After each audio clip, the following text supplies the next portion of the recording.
வணக்கம். நான் ஆயுர்வேத மருத்துவர் கார்த்திகா.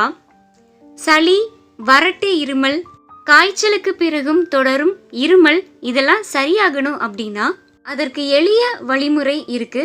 அதுக்கு தேவையானது என்னன்னு பார்த்தீங்கன்னா 2 இல்லைன்னா 3 வெற்றிலைகள், 10 மிளகு, 1 டம்ளர் தண்ணீர். வெற்றிலையை நல்லா அரைச்சி எடுத்து அது கூட 1 டம்ளர் தண்ணீர் சேர்த்து அது கூட ஒரு 10 மிளகை தட்டி போட்டு நல்லா கொதிக்க வச்சு அது குடிக்கிற அளவுக்கு சூடுக்கு வந்ததும் வடிகட்டி 1/2 டம்ளர் அளவு குடிச்சிட்டு வந்தீங்க அப்படின்னா இருமல் உடனடியாக கட்டுப்படும். குழந்தைகளுக்கு இருமல் சளி தொந்தரவு இருந்துட்டே இருந்துச்சுன்னா இதுல அவங்களுக்கு ஒரு 2 ஸ்பூன் கொடுக்கலாம்.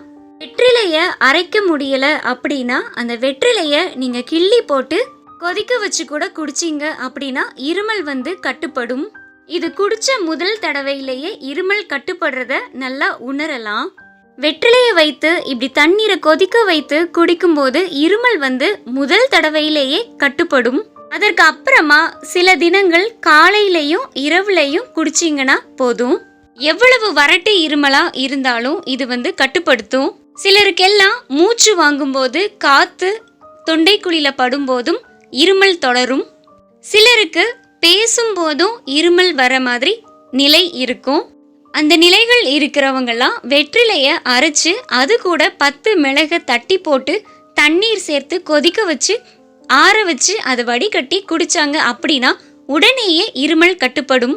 எப்படி இருமல் கட்டுப்படும் அப்படின்னு பார்த்தீங்கன்னா நமக்கு அந்த இருமலும் சளி தொந்தரவுகள்லாம் இருக்கும்போது நமக்கு உடல்ல வாத்தம் கஃபம் இந்த 2ம் அளவுல மாறுபாடுகள் ஏற்படும். அந்த மாறுபாடுகளை சரி செய்யும் குணம் வெற்றிலைக்கு இருக்கு. தொடர் இருமல், வறட்டு இருமலுக்கெல்லாம் இது ஒரு நல்ல தீர்வா இருக்கும். தொடர் இருமல், வறட்டு இருமல் இருந்துச்சுன்னா இதை பயன்படுத்தி பாருங்க, நிச்சயம் நல்ல தீர்வு கொடுக்கும்.